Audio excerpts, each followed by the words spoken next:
Kamran academy classes में आप सबका स्वागत है, इस्तकबाल है, वेलकम है। आज जो हम डिस्कस करने जा रहे हैं वो बहुत ही ज़्यादा इम्पोर्टेंट है। जैसा कि स्टाफ सिलेक्शन कमीशन ने आज 2020-21 के लिए एसएससी सीजीएल का ऑफिशियल नोटिफिकेशन को रिलीज़ कर दिया है, जो कि हम सब के लिए एक बहुत ही बेहतरीन मौका है जॉब पाने के लिए। तो हम सब को ये चाहिए कि हम इस मौके को गनीमत जाने और ज़्यादा अच्छे से इसको हम इस्तेमाल कर सकें ताकि हम जॉब पा सकें। आज जो हम डिस्कस करने जा रहे हैं बेसिकली वो ऑफिशियल नोटिफिकेशन के जो भी इम्पोर्टेंट पॉइंट हो सकते हैं उसी को हम डिस्कस करेंगे। जैसे कि इम्पोर्टेंट डेट्स क्या क्या है, एलिजिबिलिटी, एजुकेशनल क्वालिफ़िकेशन, कैसे हमें अप्लाई करना है, एग्ज़ाम पैटर्न क्या होगा, इन सारी चीज़ों को लेकर हम एक एक चीज़ों को लेकर हम डिस्कस करेंगे। तो सबसे पहले जो हम डिस्कस करेंगे वो है इम्पोर्टेंट डेट्स। जैसा कि 29 दिसंबर 2020 को आज ही ये एसएससी सीजीएल 2020-21 का ऑफिशियल नोटिफिकेशन रिलीज़ हुआ है और आज ही से रजिस्ट्रेशन की शुरुआत हो गई है। 31 जनवरी 2021 तक हम अप्लाई कर सकते हैं। इसी के साथ साथ फर्स्ट टायर का जो एग्ज़ाम होगा वो 29 मई से लेकर 7 जून 2021 के दरमियान में एग्ज़ाम कंडक्ट किया जाएगा। इसी के साथ साथ और अगर हम बात करते हैं कि टायर 2, टायर 3 या टायर 4 के एग्ज़ाम के बारे में अभी कुछ भी नोटिफाई बाद में किया जाएगा। अभी ऑफिशियल नोटिफिकेशन में डेट का अनाउंस नहीं किया गया है। सबसे पहले जो चीज़ है वो ये है कि हमें कैसे अप्लाई करना है। तो सबसे पहला जो है, applications must be submitted only in online mode at the official website of SSC headquarter ssc.nic.in। जितने भी एप्लीकेंट होंगे उन सब के लिए ज़रूरी है कि वो ऑनलाइन मोड में ऑफिशियल वेबसाइट पर जाके अपने एप्लीकेशन को सबमिट करेंगे, जो ssc.nic.in पे जाके होगा। सबसे पहले जो हम बात करते हैं कि जब हम अप्लाई करेंगे तो कैंडिडेट को बहुत सारी चीज़ों को ध्यान रखना होगा। सबसे पहला ये है कि हमें एक स्कैन अपलोड फ़ोटो जो भी होगा उसको अपलोड करना होगा, जो जेपीईजी फॉर्मेट में होगा, जो 20 केबी से लेकर 50 केबी के अंदर ही होना चाहिए। अगर इससे कम हो या ज़्यादा हो तो वो एक्सेप्ट नहीं किया जाएगा। इसी के साथ साथ फ़ोटो जो होना चाहिए वो 3 महीने से पुरानी नहीं होनी चाहिए और फ़ोटो पे आपका जो डेट कब फ़ोटो आपने क्लिक कराया है वो डेट भी मेंशन होनी चाहिए। इसी के साथ साथ अगर हम बात करते हैं कि सबसे इम्पोर्टेंट जो है कि 31 जनवरी के लास्ट डेट है, जब तक हम अप्लाई कर सकते हैं उसके बाद हम अप्लाई नहीं कर सकते हैं। तो ये डेट को आप सब माइंड में रखिए कि 31 जनवरी 2021 को लास्ट डेट है एसएससी सीजीएल का अप्लाई करने के लिए। एप्लीकेशन फ़ी के बारे में अगर हम बात करते हैं तो कुछ लोगों को पे करना होगा, जैसे ओबीसी है, जनरल है, इसी के साथ साथ ईडब्ल्यूएस है, उनको पे करना होगा 100 रुपीज़। इसी के अलावा जो फीमेल कैंडिडेट है, एससी है, एसटी है, फिज़िकली हैंडीकैप्ड है, एक्स सर्विसमैन है, तो इन सारे लोगों को एप्लीकेशन फ़ी पे नहीं करना होगा, एग्जेम्प्ट कर दिया गया है उनको। इसी के साथ साथ अगर हम पे कर रहे हैं तो उस सूरत में application fees should be paid only through SBI, इधर इन द फॉर्म ऑफ चालान और थ्रू एसबीआई नेट बैंकिंग। अगर एसबीआई के थ्रू अगर हम कर रहे हैं तो उस सूरत में आपको या तो चालान के फॉर्म में पे करना होगा या फिर एसबीआई नेट बैंकिंग के ज़रिए से, या इसी के साथ साथ और अगर हम क्रेडिट कार्ड या और दूसरे बैंक की चीज़ों को हम इस्तेमाल कर रहे हैं तो उनके क्रेडिट और डेबिट कार्ड से भी हम पेमेंट कर सकते हैं। इसी के साथ साथ और जो चीज़ है, those candidate who want to pay online can go directly to part 2 registration after completion of part 1। जो आदमी डायरेक्ट ऑनलाइन पे करना चाहता हो वो एप्लीकेशन का जो पार्ट 2 है वहाँ पे जाएगा। जैसे ही रजिस्ट्रेशन का पार्ट 1 होगा उसको कंप्लीट करके सेकेंड पार्ट में जाएगा, वहाँ पे उसको पे करना होगा। लेकिन उसके लिए भी कैंडिडेट को कुछ चीज़ें करनी पड़ेगी। वो ये है कि candidate must fill the registration number and date of birth to continue to part 2 registration. कि वहाँ पे रजिस्ट्रेशन नंबर या इसी के साथ साथ डेट ऑफ बर्थ दोनों आपको डालना होगा। उसके बाद जो है आप पार्ट 2 में चले जाएंगे और वहाँ पे जाके आप ऑनलाइन पेमेंट कर सकते हैं। एजुकेशनल क्वालिफ़िकेशन की बात करते हैं कि पोस्ट और उसके अकॉर्डिंग क्या एजुकेशनल क्वालिफ़िकेशन होनी चाहिए। तो बेसिकली 4 पोस्ट है जो इस नोटिफिकेशन के ज़रिए से बताया गया है। सबसे पहला जो है वो है असिस्टेंट ऑडिट ऑफिसर। जो भी अगर अप्लाई करना चाहते हैं असिस्टेंट ऑडिट ऑफिसर के लिए, उसके लिए जो मिनिमम एलिजिबिलिटी क्राइटेरिया है वो ये है, bachelors degree in any subject from a recognized university. किसी भी यूनिवर्सिटी से आपके पास एक बैचलर की डिग्री होनी चाहिए, या इसी के साथ साथ डिज़ायरेबल क्वालिफ़िकेशन होनी चाहिए, CA, CS, MBA, cost management accountant, या मास्टर इन कॉमर्स या मास्टर इन बिजनेस स्टडीज़। इसी के साथ साथ अगर आप जूनियर स्टैटिस्टिकल ऑफिसर के लिए अप्लाई करना चाहते हैं तो किसी भी यूनिवर्सिटी से आपके पास बैचलर का डिग्री होनी चाहिए। इसी के साथ साथ 60% आपके पास मैथमेटिक्स में होना चाहिए क्लास 12 में।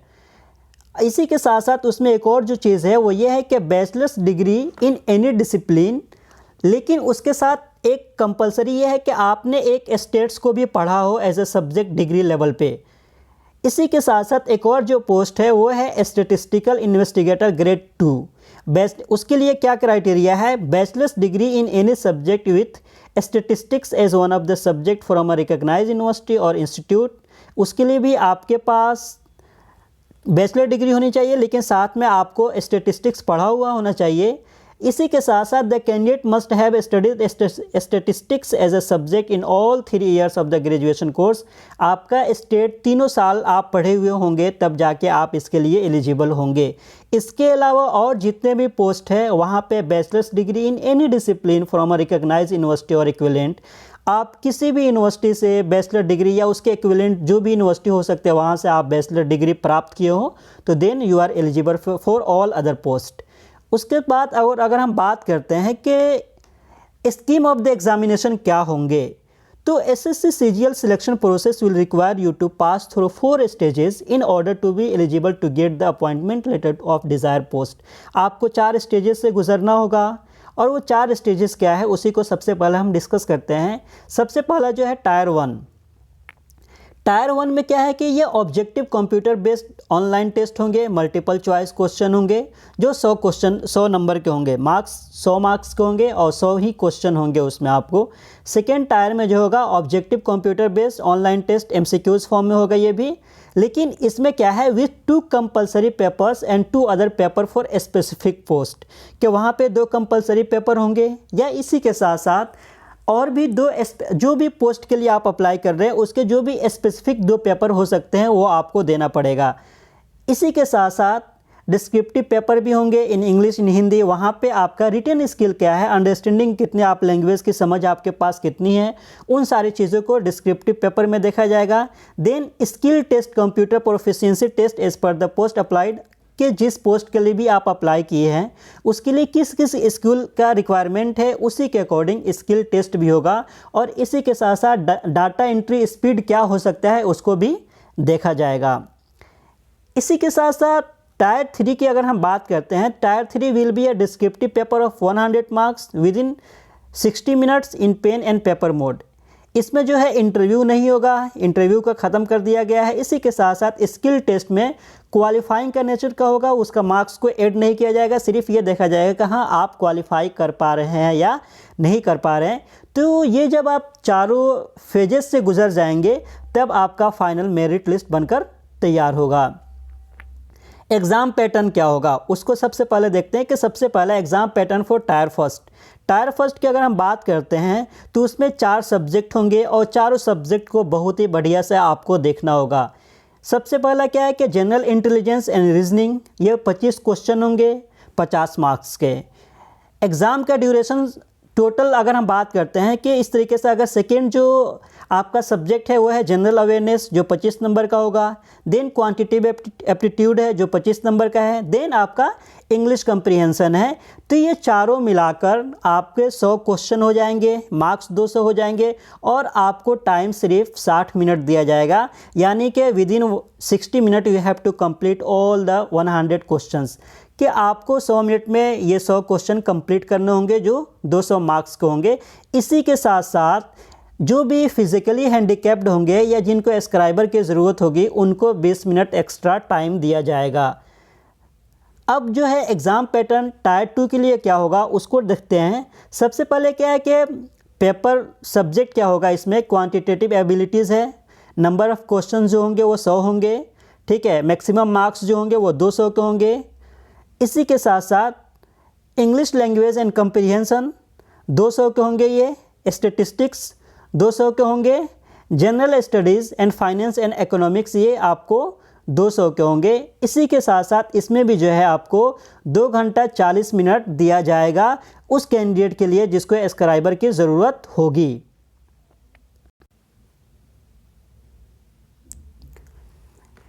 अब जो है 3 टायर के एग्ज़ाम का पैटर्न क्या होगा उसको हम लोग देखते हैं। अगर 3 टायर में बात करते हैं तो tyre 3 is the descriptive exam and is conducted offline. ये फर्स्ट 2 टायर का जो एग्ज़ाम होंगे वो ऑनलाइन मोड में होंगे और टायर 3 का जो एग्ज़ाम होगा वो ऑफलाइन मोड में होगा और ये डिस्क्रिप्टिव नेचर में होगा। Candidates need to write essay letter, application, precis. इसमें आपको हिंदी इंग्लिश का जो भी अंडरस्टैंडिंग क्या है उसको देखा जाएगा। The written skill of the candidate in English and Hindi, कि वो किस तरीके से चीज़ों को समझते हैं, क्या है लैंग्वेज की अंडरस्टैंडिंग कितनी है, इन सारी चीज़ों को जो है आपको टायर 3 में देखा जाएगा। Tyre 3 exam accounts for a total of 100 marks, ये भी 100 मार्क्स को होंगे। The time duration is 60 minute और इसी के साथ साथ जो टाइम दिया जाएगा पेपर 3 के लिए, पेपर टायर 3 के लिए वो 60 मिनट का होगा और उसी के साथ साथ जिनको भी स्क्राइबर की ज़रूरत है उनको 20 मिनट एक्स्ट्रा दिया जाएगा, यानी उनके लिए 1 घंटा 20 मिनट टाइम दिया जाएगा। Tyre 4, the tyre 4 of SSC CGL exam 2020 comprises test, CPT has these are required for certain government post। जो टायर 4 होगा वहाँ पे सिर्फ स्किल को चेक किया जाएगा कि आप चीज़ों को कितना समझ पा रहे हैं, क्या है क्या नहीं। इसी के पैटर्न को देखते हुए वहाँ पे आपको सारी चीज़ों को फॉलो अप करना होगा। तो उसमें 2 चीज़ें बेसिकली देखी जाएगी। एक तो ये है कि कंप्यूटर प्रोफिशिएंसी टेस्ट होगा कि आप कंप्यूटर का नॉलेज, बेसिक अंडरस्टैंडिंग कितनी है, कितनी चीज़ों को आप समझ पा रहे हैं, या इसी के साथ साथ डाटा एंट्री स्पीड टेस्ट होगा कि आप डाटा को एंट्री कितना जल्दी कर पाते हैं। तो उनका एक क्राइटेरिया होगा, उस क्राइटेरिया को फुलफ़िल करना होगा। अगर आप इसको क्वालिफाई कर जाते हैं तो देन वो उसी के अकॉर्डिंग मेरिट लिस्ट बनाएंगे। इसी के साथ साथ मोड ऑफ सिलेक्शन जो है वो minimum qualifying marks in tyre 1, tyre 1, tyre 2, tyre 3 का जो है वो ये होगा कि अनरिजर्व कैटेगरी होंगे उनको मिनिमम 30% लाना होगा। OBC या इसी के साथ साथ EWS होंगे उनको 25% लाना होगा और जो अदर्स होंगे उनको 20% लाना होगा। मिनिमम क्राइटेरिया है कि हाँ आपको इतने मार्क्स स्कोरिंग करना है तभी जाकर आप किसी भी पोस्ट के लिए एलिजिबल होंगे। अगर आप इतने स्कोर नहीं लेकर आ रहे हैं तो आप किसी पोस्ट के लिए एलिजिबल नहीं होंगे। तो ये सारी चीज़ें हैं जो बहुत ही ज़्यादा इम्पोर्टेंट है। SSC CGL एक हम लोगों के लिए बहुत ही बेहतरीन मौका है। तो मैं आप सबसे यही कहूँगा कि जितने ज़्यादा से ज़्यादा हो सके आप अपने वक्त को सही इस्तेमाल करिए ताकि आप SSC CGL के एग्ज़ाम को ईज़िली क्वालिफाई कर सके। Thank you so much. आपको जो भी सजेशन देना हो या किसी और वीडियोज़ को देखना चाहते हैं तो आप सजेस्ट कर सकते हैं ताकि उसी के अकॉर्डिंग मैं और वीडियोज़ आप सबके लिए लेकर आऊँगा। Thank you so much once again.